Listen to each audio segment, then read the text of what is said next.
अवधूत चिंतनम श्री गुरुदेव दत्त. श्री स्वामी समर्थ. दत्त गुरु म्हणजे फक्त एक रूप नाही.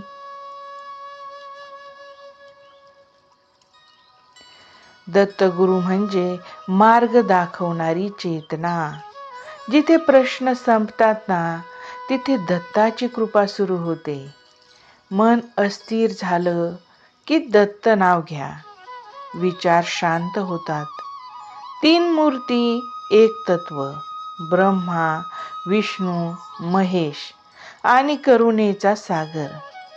आज फक्त एवढंच म्हणायचं आहे, श्री गुरुदेव दत्त. हे नावच पुरेसं आहे. दत्त गुरु कृपा सदैव सोबत राहो. श्री गुरुदेव दत्त. भक्तिभाव वाटला तर लाईक करा. अवधूत चिंतन श्री गुरुदेव दत्त.